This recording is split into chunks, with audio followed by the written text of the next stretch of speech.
গত ১৪ ডিসেম্বর রাজ কাপুরের জন্মশতবর্ষ পূর্তি উপলক্ষে দিল্লিতে রাজ কাপুর নামাঙ্কিত চলচ্চিত্র উৎসবের আয়োজন করা হয়। আর ওই উৎসবে প্রধানমন্ত্রী নরেন্দ্র মোদীকে আমন্ত্রণ জানাতে গত মঙ্গলবার দিল্লিতে গিয়েছিল কাপুর পরিবার। জামাই সাইফ আলী খানও উপস্থিত ছিলেন সেখানেই আলাপচারিতার পর মোদিতে মুগ্ধ সাইফ। রাতে মাত্র ৩ ঘন্টা ঘুমান মোদি, ভোরে উঠে করেন যোগব্যায়াম, ধ্যান।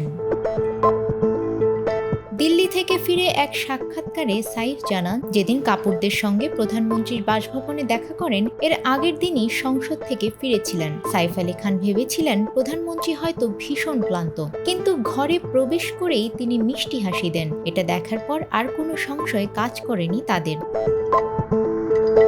অভিনেতা প্রশ্ন করেছিলেন, আপনি বিশ্রাম কখন নেন? উত্তরে মোদি জানান, তিনি মাত্র ৩ ঘন্টা ঘুমান রাতে।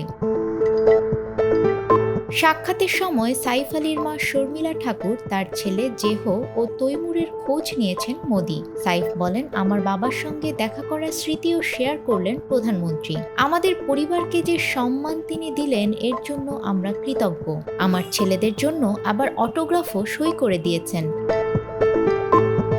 কাপুর পরিবারের সঙ্গে মোদির কথোপকথনের ভিডিও প্রকাশ করা হয়েছে নরেন্দ্র মোদির কার্যালয় থেকে। ওই ভিডিওতে সাইফ বলেন, আপনিই প্রথম প্রধানমন্ত্রী যার সঙ্গে আমি দেখা করার সুযোগ পেলাম। ব্যক্তিগতভাবে আপনার সঙ্গে ২ বার দেখা করলাম। দারুণ ইতিবাচক মানুষ এবং কঠোর পরিশ্রমী আপনি। সাইফ আলী খানের মুখে নিজের অতিথি আপ্যায়নের প্রশংসা শুনে পাল্টা রসিকতা করে প্রধানমন্ত্রী বলেন, আপনার বাবার সঙ্গে আমার দেখা হয়েছে। আমি ভেবেছিলাম তৃতীয় প্রজন্মের সঙ্গেও আমার দেখা হবে, কিন্তু আপনি তো তৃতীয় প্রজন্মকে নিয়ে এলেন না। মোদির কথার সঙ্গে সঙ্গেই কারিনা বলেন, আমি কিন্তু ওদের নিয়ে আসতে চেয়েছিলাম। নিউজ ডেস্ক, আমাদের সময়।